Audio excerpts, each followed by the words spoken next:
चतुर बुढ़िया। शाम के समय झुमरी अपनी लाठी लिए गांव में घूमने निकलती है। तभी सामने से गुनगुनाते आ रहे भोला से उसकी टक्कर हो जाती है। तभी झुमरी अपनी लाठी से एक फटका उसे मारते हुए कहती है, अरे नालायक, अपनी अखियों के झरोखे को बंद करके चलता है क्या तू? जो तुझे आसपास चल रहे लोग नजर नहीं आते? माफ करना, मैंने ध्यान नहीं दिया। वैसे इस तरह झूमते हुए कहाँ जा रही हो झुमरी काकी? तेरी बारात में नाचने जा रही हूँ। अरे हट, टहलने निकली हूँ मैं। हाँ, दिन भर आपको काम ही क्या है? कभी यहाँ टहलना तो कभी वहाँ टहलना। दिन भर पूरे गांव में भटकती रहती हो आप। ऐसा है कि ये छड़ी मैंने बुढ़ापे में सहारा लेकर चलने के लिए नहीं रखी है, बल्कि इसलिए रखी है कि कोई अगर ज्यादा बकवास करे तो उसे एक जमा के दूं।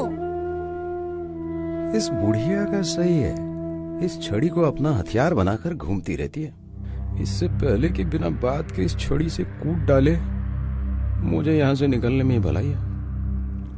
वो काकी, मुझे कुछ जरूरी काम याद आ गया, मैं चलता हूँ।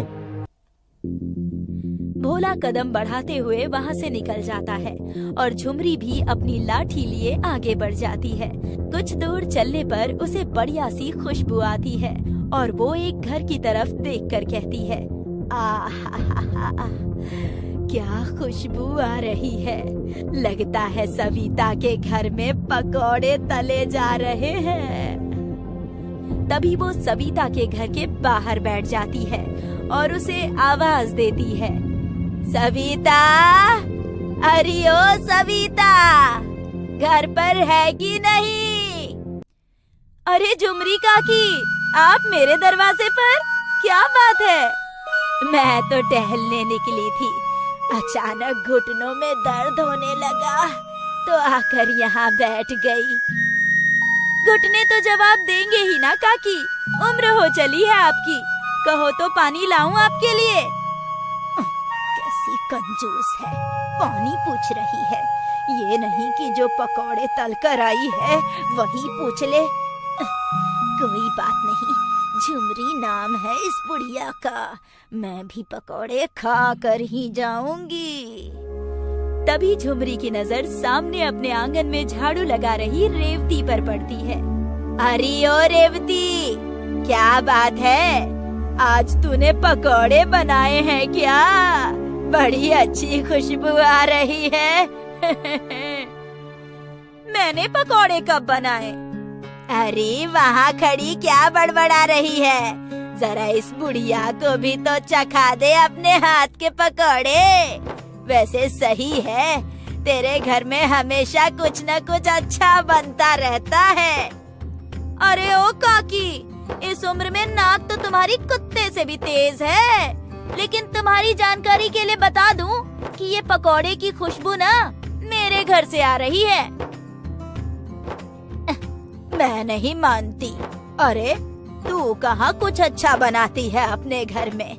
मुझे सब खबर है। तू झूठ तो मत ही बोल। झूठ बोले मेरे दुश्मन, मैं अभी पकौड़े लेकर आती हूँ। झुमरी के उकसाने से सविता घर से गर्मा गर्म पकौड़े लेकर आती है और चाय के साथ उसके सामने रख देती है। अरे वाह, तू तो सच में पकौड़े ले आई। चल, अब ले आई है तो मैं थोड़ा चख ही लेती हूँ। झुमरी गपागप सारे पकौड़े खा जाती है और डकार लेकर कहती है, अरे वारी सविता, बड़ा स्वाद है तेरे हाथों में। हाँ? पकौड़े तो बड़े स्वादिष्ट बने हैं। होंगे क्यों नहीं, मेरे घर में बनी हर एक चीज स्वादिष्ट ही होती है काकी। तू कहना क्या चाहती है? अरे भले तेरे घर में पकौड़े बने हैं, लेकिन स्वाद मेरे हाथों में भी कुछ कम नहीं है।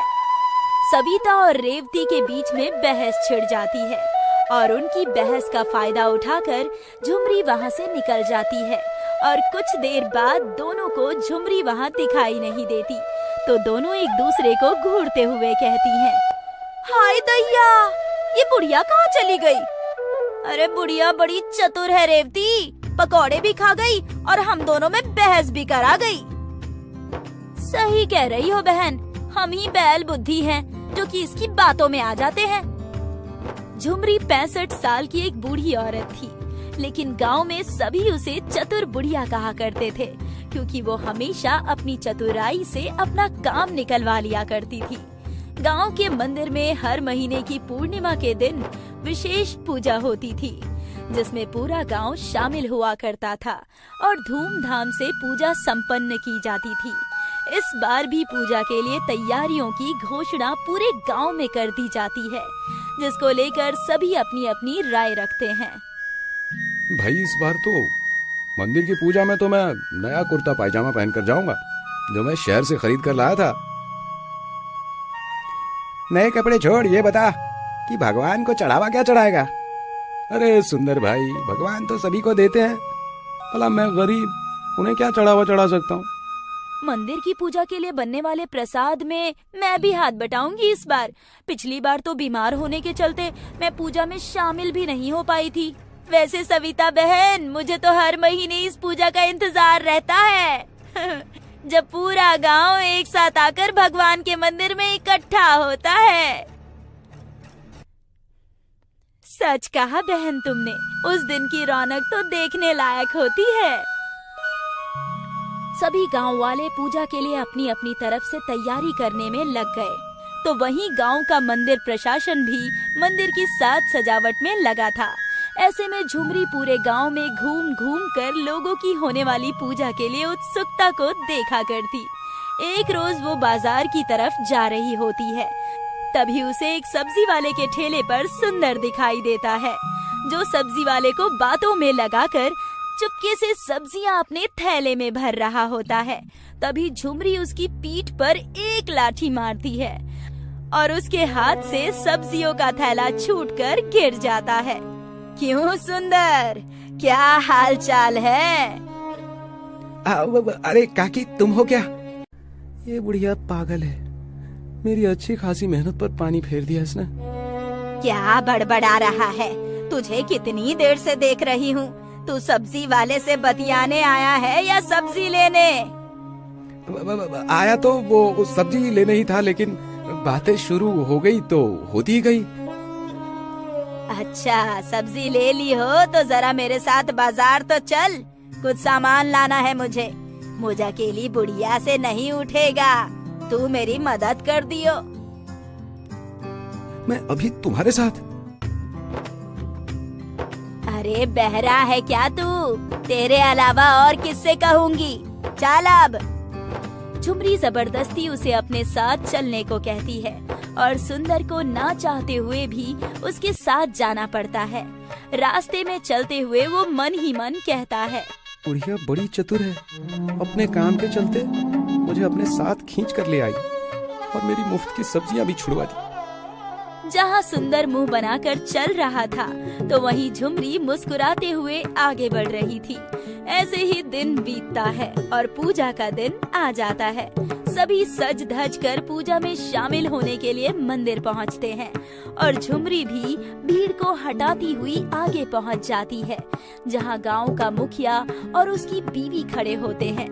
तभी मुखिया की बीवी घी के कटोरे में एक सोने का सिक्का डालकर दीप जलाती है, जिसके बाद पंडित जी आरती शुरू करते हैं और कुछ ही देर में आरती खत्म होने के बाद सभी हाथ जोड़कर आंखें बंद करके भगवान से प्रार्थना करते हैं, जिसके बाद पंडित सभी को प्रसाद देने लगते हैं। तो मुखिया की नजर उस घी के कटोरे पर जाती है, जिसमें सोने का सिक्का नहीं था। पंडित जी, सोने का सिक्का कहाँ गायब हो गया? हाँ, अभी तो सिक्का डाला था, तो एकदम से सिक्का गायब कैसे हो गया? बताओ, भगवान के मंदिर में ही चोरी, और वो भी इतने लोगों के बीच में, भला कौन कर सकता है? कोई भी मंदिर से बाहर नहीं जाएगा। जिसने भी सिक्का लिया है वो लौटा दे। मुखिया के इतना कहने पर भी कोई सामने नहीं आता, तो सरिता कहती है, मुखिया जी, भला इतने लोगों में आप चोर का पता लगाएंगे कैसे? चोर बचकर नहीं जा सकता मंदिर से। पंडित जी, आप एक पतीले में पानी भर के दीजिए जरा। झुमरी के कहे अनुसार पंडित जी पानी से भरा पतीला लेकर आते हैं, जिसके बाद झुमरी एक एक करके सभी को उस पानी में अपने दोनों हाथ डालने को कहती है। सभी एक एक करके ऐसा ही करते हैं। ये बुढ़िया करना क्या चाहती है? भगवान जाने। सबकी तलाशी लेने की जगह ये पानी में हाथ डुबोने को कह रही है, बताओ। सभी के बाद अब बारी आती है सुंदर की। जब वो अपने हाथ पानी में डालता है तो उसके हाथों में लगा घी पानी में तैरने लगता है और झुमरी मुस्कुराते हुए कहती है, मुझे लगा ही था कि ये करतूत तेरी ही हो सकती है। मुखिया जी, यही है सिक्का चोर। क्या? लेकिन कैसे काकी? क्योंकि सोने का सिक्का घी में डूबा हुआ था, जिसे निकालने के लिए सुंदर के हाथों में भी घी लग गया और पानी के पतीले में हाथ डुबोने से वो घी पानी में तैरने लगा। सच्चाई सामने आने पर सुंदर की नजरें नीची हो जाती है। सभी गांव वाले उसे भला बुरा कहने लगते हैं और तब वो सभी से अपनी गलती की माफी मांगता है। तो सरिता कहती है, क्या बात है काकी, आज तो आपने अपनी चतुराई का एकदम सही इस्तेमाल किया है। झुमरी मुस्कुराने लगती है, जिसके बाद सभी में प्रसाद का वितरण होता है और सभी झुमरी की चतुराई की प्रशंसा करते हैं। लालची भुट्टे वाली। एक गांव में दो पति पत्नी भुट्टे की खेती किया करते थे। उनकी 14 साल की बेटी थी, चंपा। एक दिन खेती करते हुए चंपा की माँ खेत में बेहोश हो जाती है। चंपा, चंपा, जल्दी यहाँ आ, तो हर माई बेहोश हो गई है। चंपा भागते हुए खेत में आती है। क्या हुआ पिताजी? क्या हुआ माई को? कहाँ पता, काम करते करते एकदम गिर सी गई। जल्दी उठा उठा, डॉक्टर बाबू के पास ले चलते हैं। चंपा और उसके पिताजी पार्वती को उठा के डॉक्टर के पास ले जाते हैं। डॉक्टर चेकअप करते हैं। डॉक्टर साहब, कोनो परेशानी की बात तो नहीं है? ऐसा कब से हो रहा है इनके साथ? ये तो पहली ही बार हुआ है। नहीं, इस बीमारी को बहुत समय हो गया है, कम से कम 4 महीने। अगर आप पहले ले आते तो बीमारी इतनी नहीं फैलती। मैं कुछ दवाई लिख देता हूं, 4 महीने लगातार खिलाना होगा। अगर दवाई से ठीक हो जाती हैं तो बढ़िया, वरना ऑपरेशन करना पड़ेगा और इन्हें आराम की बहुत जरूरत है। अच्छा डॉक्टर साहब, दवाई कितने की होगी? 5-6 हजार की, बस 1 महीने की। हे राम, इतना महंगा। बीमारी भी तो बड़ी है। संतोष पार्वती को घर ले आता है, पर उसके चेहरे पर मायूसी छाई है। क्या हुआ? जब से डॉक्टर से मिल के आए हो, मुंह पे 12 बजे हैं। क्या बोला डॉक्टर? काहे ऐसा की? हमने क्या किया? अपनी बीमारी का पहले काहे नहीं बताई हमको? का? माई को पहले से ही बीमारी थी? हाँ, और अब बीमारी बढ़ गई, पता है। 5-6 हजार रुपये की दवाई लिख के दिए है डॉक्टर साहब। हाँ तो क्या करते? पूरे मोहल्ले में गदाल कर देते। वैसे ही हालत बुरी थी। आप खुद ही थके हारे घर आया करते थे। हमारी बीमारी का सुन के और परेशान न हो जाएं, इसीलिए नहीं बताएं। पर अब क्या करें? ये महीना दवाई का खर्चा निकल जाए और अगले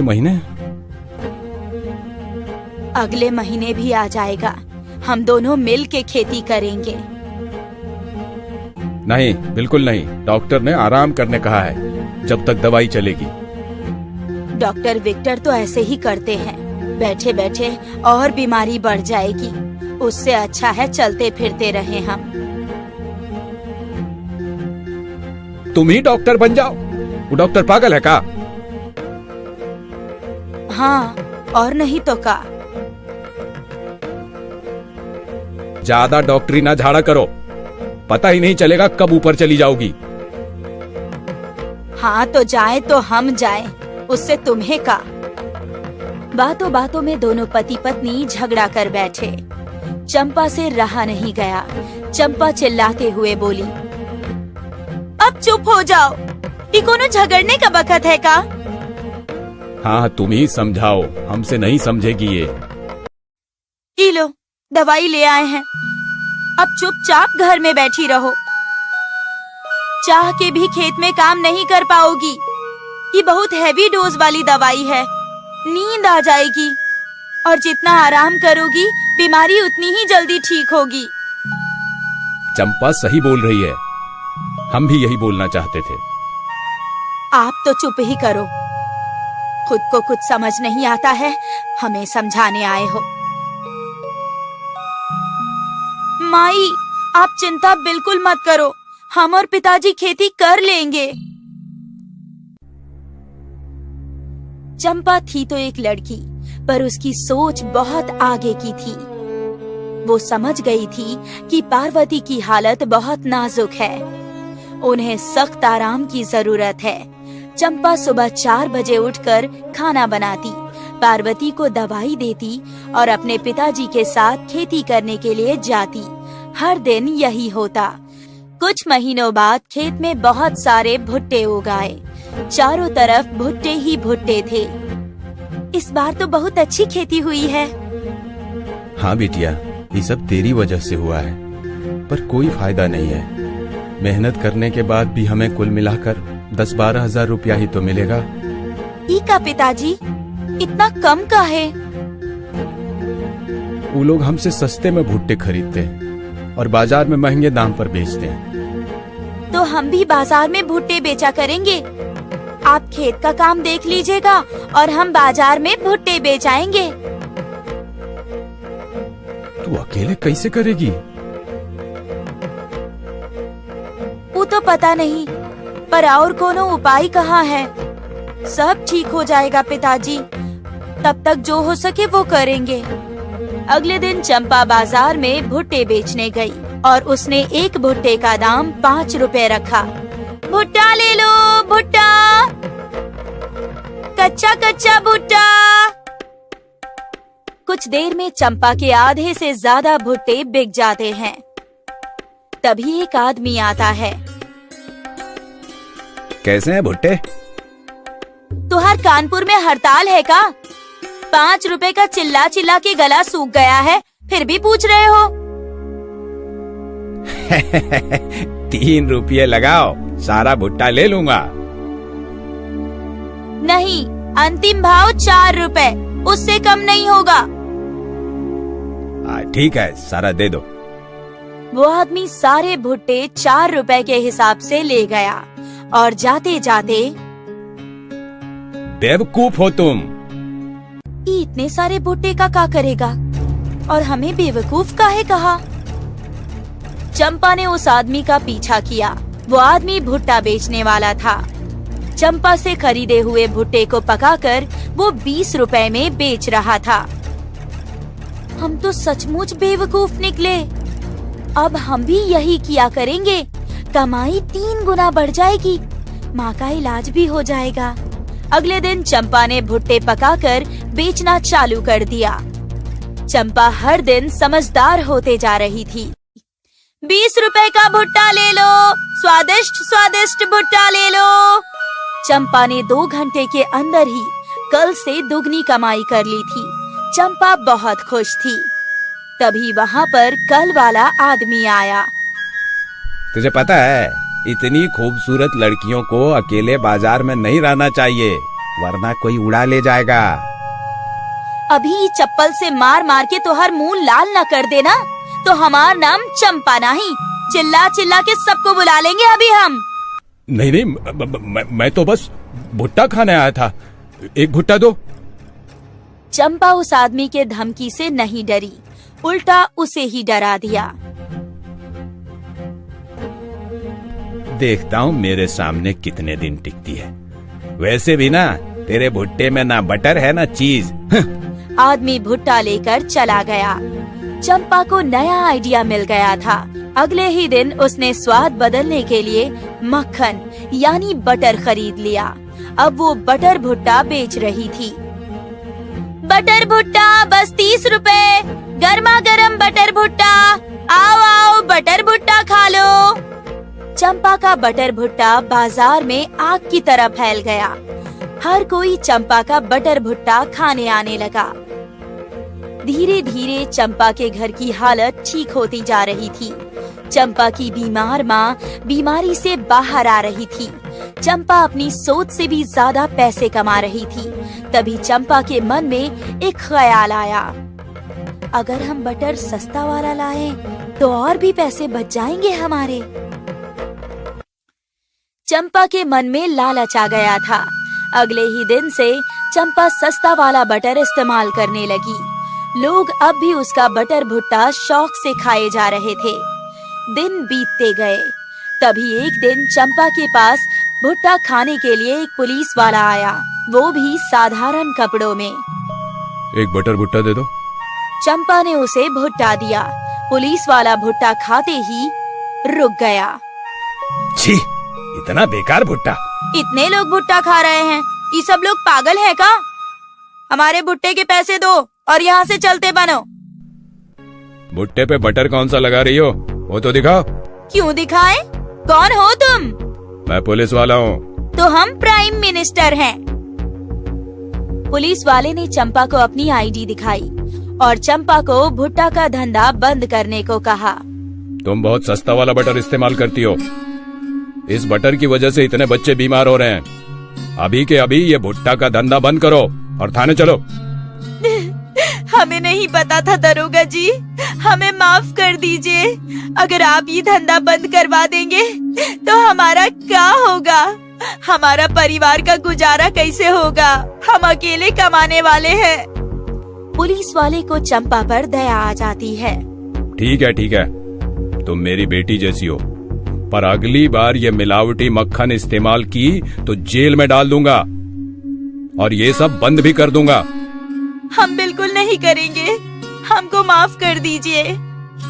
पुलिस वाला चंपा को आखिरी मौका देकर छोड़ देता है। इसके बाद चंपा ने बस अच्छा मक्खन ही इस्तेमाल किया। चंपा के भुट्टे का स्वाद और भी ज्यादा बढ़ गया था और साथ ही साथ उसकी आमदनी भी बढ़ गई।